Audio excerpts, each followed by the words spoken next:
ಇನ್ನೊಂದು ತಿಂಗಳಲ್ಲಿ ಬಿಡುಗಡೆ ಆಗಿರೋದು 50% ಸರ್ಕಾರದಿಂದ ಬಿಡುಗಡೆ ಮಾಡಿರೋದು, ಫೈನಾನ್ಸ್ ಡಿಪಾರ್ಟ್ಮೆಂಟ್ ಇಂದ ಬಿಡುಗಡೆ ಮಾಡಿರೋದು.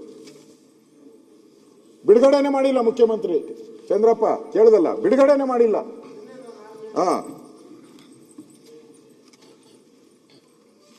TSP ಅನುದಾನ ಗಿರಿಜನ ಉಪಯೋಜನೆಗೆ 11,900 ಕೋಟಿ, ಜನವರಿ 27ನೇ ತಾರೀಕು ಅಂತ್ಯಕ್ಕೆ 6,521 ಬಿಡುಗಡೆ. 12,000ಕ್ಕೆ ಬಿಡುಗಡೆ ಮಾಡಿರೋದು 6,000. ಅದರಲ್ಲಿ 6,002 ಕೋಟಿ ಮಾತ್ರ ವೆಚ್ಚ ಆಗಿದೆ. ಅಂದ್ರೆ 11 ತಿಂಗಳಲ್ಲಿ ಬಿಡುಗಡೆನೂ ಕೂಡ 50%, STಗಳಿಗೂ ಕೂಡ.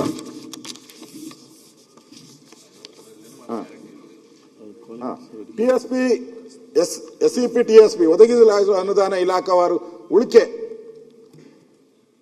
968.78 ಕೋಟಿ, ಒಟ್ಟಾರೆ 3,598 ಕೋಟಿ ಅನುದಾನವನ್ನು ಮರು ಹಂಚಿಕೆ ಮಾಡಲು ಆರ್ಥಿಕ ಇಲಾಖೆಗೆ ಪ್ರಸ್ತಾವನೆ ಸಲ್ಲಿಸುವುದಾಗಿ ಇಲಾಖೆ ಮುಖ್ಯಸ್ಥರು ತಿಳಿಸಿದ್ದಾರೆ.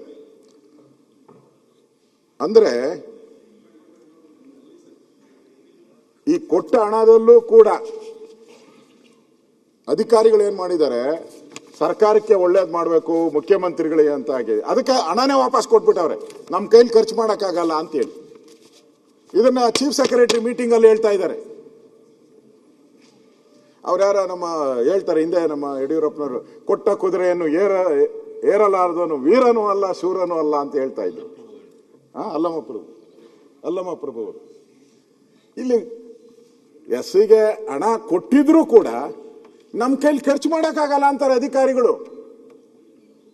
ಅಂತ ಅಧಿಕಾರಿಗಳನ್ನ ಯಾಕೆ ಇಲ್ಲಿ ಕೂತರ್ಸ್ಕೊಂಡಿದ್ದೀರಾ? ಇಲ್ಲಿ ಯಾಕೆ ಕೂತರ್ಸ್ಕೊಂಡಿದ್ದೀರಾ? ನಾಚಿಕೆ ಆಗಲ್ವಾ ನಮ್ಗೆ? ಖರ್ಚು ಮಾಡೋಕ್ಕಾಗಲ್ಲ ಅಂತ ಹೇಳಿದ್ರೆ ಅವಮಾನ ಅಲ್ವಾ ಇಲಾಖೆಗೆ? ವಾಪಸ್ ಕೊಟ್ಬಿಟ್ಟು ಅನುದಾನವನ್ನು ಮತ್ತೆ ನೀವು ಯೋಜನೆಗೆ ಸೇರಿಸಿ ಅಂತಾರೆ. ಫೆಬ್ರವರಿಯಲ್ಲಿ ಯಾವ ಯೋಜನೆಗೆ ಸೇರಿಸ್ತೀರಾ ನೀವು? ಇನ್ನೊಂದು ತಿಂಗಳಲ್ಲಿ ಯಾವ ಯೋಜನೆಗೆ ಮಾಡೋಕ್ಕಾಗ್ತದೆ ಅಧ್ಯಕ್ಷರೇ? ಆದೇಶ ಯಾವಾಗ ಹೊರಡಿಸ್ತೀರಾ ನೀವು? ಟೆಂಡರ್ ಯಾವಾಗ ಕರೀತೀರಾ? ಅಂದ್ರೆ ಈ ಸರ್ಕಾರ ಆ ದಲಿತರ ಹಣವನ್ನ ಯಾವ ರೀತಿ ದುರುಪಯೋಗ ಮಾಡಿದೆ ಅನ್ನೋದಕ್ಕಿಂತ ಇದಕ್ಕಿಂತ ಸ್ಪಷ್ಟ ನಿದರ್ಶನ ನಿಮಗೆ ಬೇಕಾಗಿಲ್ಲ. ಒಂದು ರೀತಿ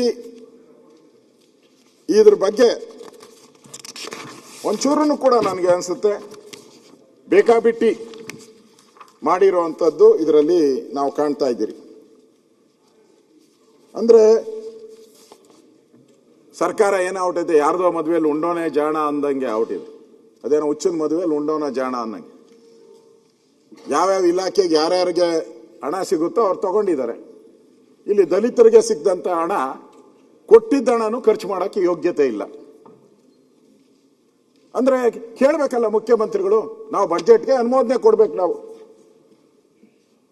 ಅನುಮೋದನೆ ಕೊಡ್ಬೇಕಲ್ಲ.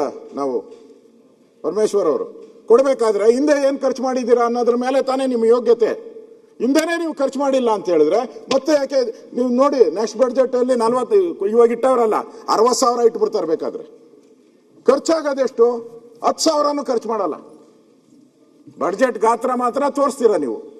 ಆ ದಲಿತರಿಗೆ ಇಟ್ಟಿದ್ದು ಖರ್ಚೇ ಇಲ್ಲ. ಇದರಲ್ಲಿ ವಾಪಸ್ ಕೊಡ್ತಾರೆ ಅಂದ್ರೆ ಆ ಅಧಿಕಾರಿ ಮೇಲೆ ಏನ್ ಕ್ರಮ ತೆಗೆದುಕೊಂಡಿದ್ದೀರಾ? ಇಲ್ಲ ಫೈನಾನ್ಸ್ ಅವರು ಬಿಡುಗಡೆ ಮಾಡಿಲ್ಲ ಅಂದ್ರೆ ಅವ್ರ ಮೇಲೆ ಏನ್ ಕ್ರಮ ತೆಗೆದುಕೊಂಡಿದ್ದೀರಾ? ಎರಡಕ್ಕೂ ಉತ್ತರ ಇಲ್ಲ ಈ ಸರ್ಕಾರದಲ್ಲಿ, ಎರಡಕ್ಕೂ ಉತ್ತರ ಇಲ್ಲ. ಆ ದೃಷ್ಟಿಯಿಂದ ಇವತ್ತು ನಾನು ಇಂಪಾರ್ಟೆಂಟ್ ಆಗಿ ನಾನು ಈ ಹಣವನ್ನ ಒಂದು ಕಡೆ ನೀವು 14,000 ಕೋಟಿನ ತಗೊಂಡಿದ್ದೀರಾ. ಇಂಪಾರ್ಟೆಂಟು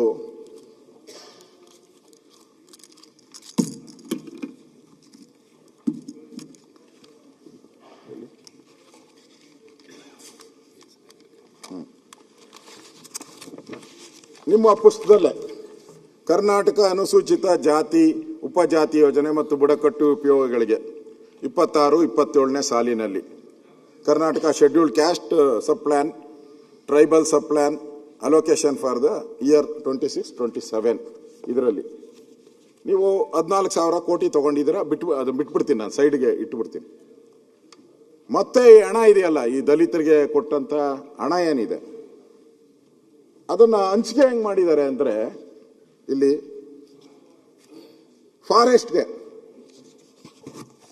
ಫಾರೆಸ್ಟ್ಗೆ ಅಲ್ಲಿ ದಲಿತರಲ್ಲಿ ಬರ್ತಾರೆ, ಫಾರೆಸ್ಟ್ ಅಲ್ಲಿ ಅದರಲ್ಲಿ ಪ್ಲಾನ್ ಅಲ್ಲಿ ಪ್ರಕೃತಿ ಸಂರಕ್ಷಣೆ, ವನ್ಯಜೀವನ, ನೇಚರ್ ಕನ್ವರ್ಷನ್, ವೈಲ್ಡ್ ಲೈಫ್ದು ಕನ್ಸರ್ವೇಷನ್, ವೈಲ್ಡ್ ಲೈಫ್ದು ಅದರಲ್ಲಿ SC ಯಲ್ಲಿ 400 ಲಕ್ಷ ಇಟ್ಟಿದ್ದಾರೆ, ST ಯಲ್ಲಿ 200 ಲಕ್ಷ ಇಟ್ಟಿದ್ದಾರೆ.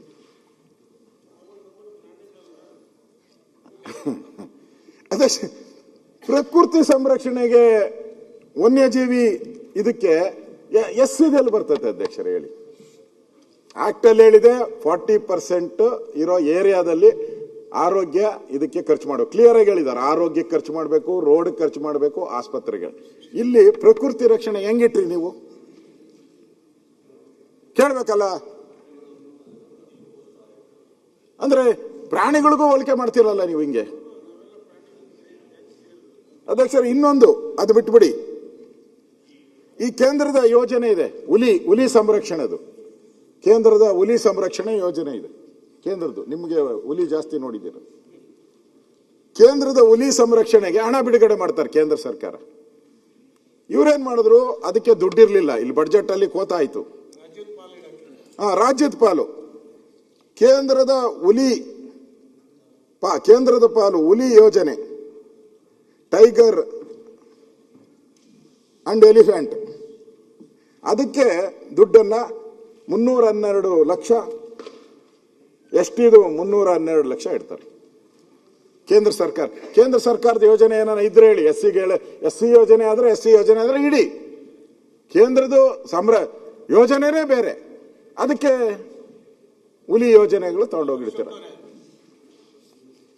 ಪ್ರಾಣಿಗಳನ್ನು ಕೂಡ ವರ್ಗೀಕರಣ ಮಾಡಿರ್ಬೋದು ಈ ಸರ್ಕಾರ, ಹೇಳಕ್ಕಾಗೋದಿಲ್ಲ. ಅದರಲ್ಲಿ SC ಆನೆಗಳೆಷ್ಟು, SC ಹುಲಿಗಳೆಷ್ಟು ಮಾಡಿ ಅವ್ರ ಪಾಲನೆ ಅವ್ರಿಗೆ ಕೊಟ್ಟಿರ್ಬೋದು. ಕಂಟಿನ್ಯೂ ಅಧ್ಯಕ್ಷರೇ, ಕೇಂದ್ರದ ಪಾಲು ಆನೆ ಯೋಜನೆ, ಅದಕ್ಕೆ 167 ಲಕ್ಷ ಕೊಟ್ಟಿದ್ದಾರೆ. STನೂ 100 ಆಮೇಲೆ ಎಲ್ಲ ಆದ್ಮೇಲೆ ಕೇಂದ್ರದ ಪಾಲು ಸಮಗ್ರ ವನ್ಯಜೀವಿ ಆವಾಸನ ಸ್ಥಾನಗಳ ಅಭಿವೃದ್ಧಿ. ಆವಾಸನ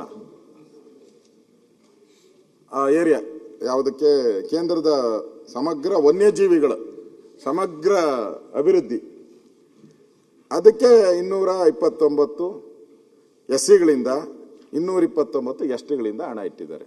ನಾನು ಅಧ್ಯಕ್ಷರೇ ಕೇಳುವಂಥದ್ದು, ಇಷ್ಟೆಲ್ಲ ಹಣನ ದುರುಪಯೋಗ ಮಾಡ್ಕೊಂಡಿದ್ದೀರಾ, ಮತ್ತೆ ಅದಕ್ಕೆ ಕನ್ನ ಹಾಕ್ತಾ ಇದ್ದೀರಾ? ಇಲ್ಲಿ ಫಾರೆಸ್ಟ್ ಬಿಟ್ಬಿಡಿ ನೀವು, ಅದೊಂದೇ ಇಲಾಖೆ ಅಂತಲ್ಲ, ಇಲ್ಲಿ ಆರೋಗ್ಯ ಸಂಸ್ಥೆಗಳು, ಆರೋಗ್ಯ ಇಲಾಖೆಗೂ ದುಡ್ಡು ಕೊಟ್ಟಿದ್ದಾರೆ. ಅಲ್ಲೇನ SC ಹಾಸ್ಪಿಟಲ್ ಕಟ್ಟಿದ್ದೀರಾ ಎಲ್ಲನ?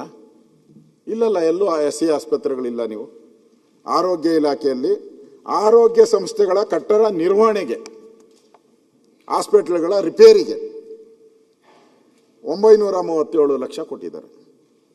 STಗೆ 374. ಅದರಿಂದ ದುಡ್ಡು ತೆಗೆದಿರೋದು, ಈ ಹಣ ತೆಗೆದಿರೋದು ಅಲ್ಲಿಂದ. ಆರೋಗ್ಯ ಸಂಸ್ಥೆಗಳ ಕಟ್ಟಡಕ್ಕೂ SC ಅಭಿವೃದ್ಧಿಗೆ ಏನು ಸಂಬಂಧ ಇದೆ? ಅಲ್ಲೇನ ಸಪರೇಟ್ ಬ್ಲಾಕ್ ಇದೆಯಾ SCಗಳಿಗೆ? STಗಳು ಸಪರೇಟ್ ಏನು ಇಲ್ಲ. ನಾನು ನೋಡಿದಂಗೆ, ನಾನು ಆರೋಗ್ಯ ಸಚಿವ ಇದ್ದೆ, ಎಲ್ಲೂ ಆ ಥರ ಬ್ಲಾಕ್ಗಳು ಯಾವುದೂ ಇಲ್ಲ. ರಿಸರ್ವ್ ಕೊಡ್ಲಿ, ಕಾಸು ಕೊಡ್ಲಿ. ಇಲ್ಲ ಇದಿಲ್ಲ, ನಾನು ಹೇಳ್ತಾ ಇರೋದು ಆರೋಗ್ಯ ಸಂಸ್ಥೆಗಳ ಕಟ್ಟಡ ನಿರ್ವಹಣೆಗೆ. ಆಯುಷ್ ಕಚೇರಿ, ಮಹಾವಿದ್ಯಾಲಯಗಳು ಮತ್ತು ಆಸ್ಪತ್ರೆಗಳು. ಮಹಾವಿದ್ಯಾಲಯ ಎಲ್ಲಿರ್ತದೆ? SC ಏರಿಯಾದಲ್ಲಿ ಮಹಾವಿದ್ಯಾಲಯಗಳಿರೋದಲ್ಲ, ಡಿಸ್ಟ್ರಿಕ್ಟ್ ಸೆಂಟರ್ಗಳಲ್ಲಿ. ಅಲ್ಲಿ ಕೊಟ್ಟಿದ್ದಾರೆ 370 ಲಕ್ಷ ಆರೋಗ್ಯ ಇಲಾಖೆಯಲ್ಲಿ. ಆಯ್ತು, ಆರೋಗ್ಯ ಇಲಾಖೆ PWDಗೂ ಕೊಟ್ಟಿದ್ದಾರೆ. ಎಲ್ಲಿ?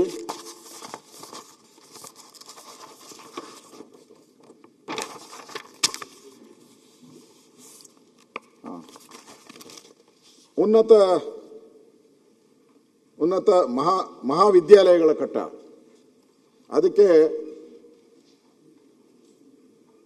6,600 ಲಕ್ಷ ಕೊಟ್ಟಿದ್ದಾರೆ. ಪಾಲಿಟೆಕ್ನಿಕ್ ಕಟ್ಟಡ 1,834 ಲಕ್ಷ ಕೊಟ್ಟಿದ್ದಾರೆ. ಇದೆಲ್ಲ ರೆಗ್ಯುಲರ್ ಬಡ್ಜೆಟ್ ಅಲ್ಲಿ ಹೋಗುವಂಥದ್ದು ಇದೆಲ್ಲನೂ ಕೂಡ. ಇನ್ಫಾರ್ಮೇಶನ್ ಟೆಕ್ನಾಲಜಿ, ಮಾಹಿತಿ ತಂತ್ರಜ್ಞಾನ, IT ಪಾಲಿಸಿ ಮಾಡಕ್ಕೆ ಅದರಲ್ಲಿ SC ST ಹೆಂಗ್ ಬರ್ತಾರೆ? IT ಪಾಲಿಸಿಯಲ್ಲಿ SC ST ಬರ್ತಾರೆ? ಬರೋದು ಸಾಧ್ಯನೇ ಇಲ್ಲ. IT ಪಾಲಿಸಿಯಲ್ಲಿ ಅದಕ್ಕೆ IT ಪಾಲಿಸಿ ಮಾಡಕ್ಕೆ 1,004 ಲಕ್ಷ ರೂಪಾಯಿ SCಗಳಲ್ಲಿ, STಗಳಲ್ಲಿ 465. ಅಧ್ಯಕ್ಷರ ಅದೇನೋ ಏರಿಯಾ ಹೇಳಿದ್ರಿ ಅವಾಗೆ ನೀವು, ತಾಲೂಕುಗಳು ಬರ್ತೈತೆ ಅಂತ. ಇಲ್ಲಿ IT ಪಾಲಿಸಿ ಮಾಡಕ್ಕೆ ಯಾವ ತಾಲೂಕು ಬರ್ತೈತೆ ಅಧ್ಯಕ್ಷರ? IT policy, Bengaluru IT policy ನಾನು ಹೇಳ್ತಾ ಇರೋದು. IT ಪಾಲಿಸಿ ಇಲ್ಲಿ ಕೂತ್ಕೊಂಡು ಮಾಡೋದು, ಅದಕ್ಕೆ ದುಡ್ಡು ಕೊಟ್ಟಿದ್ದಾರೆ. ಅಂದ್ರೆ ನನಗೆ ನಿರ್ಭೀತ, ನಿಷ್ಪಕ್ಷಪಾತ, ವಿಶ್ವಾಸಾರ್ಹ ಸುದ್ದಿಗಳಿಗೆ ಮತ್ತೊಂದು ಹೆಸರಾಗಿರುವಂತ News18 ಕನ್ನಡ ಈಗ ಆಪ್ನಲ್ಲೂ ಲಭ್ಯವಿದೆ. ದಯವಿಟ್ಟು ಇಲ್ಲಿರುವ QR ಕೋಡ್ ಅನ್ನ ಸ್ಕ್ಯಾನ್ ಮಾಡಿಕೊಂಡು ಆಪ್ ಅನ್ನ ಡೌನ್ಲೋಡ್ ಮಾಡೋದಕ್ಕೆ ಮರಿಬೇಡಿ. ನಿಮ್ಮ ಬೆಂಬಲ ಹೀಗೆ ಸದಾ ನಮ್ಮೊಂದಿಗಿರಲಿ. ಧನ್ಯವಾದ.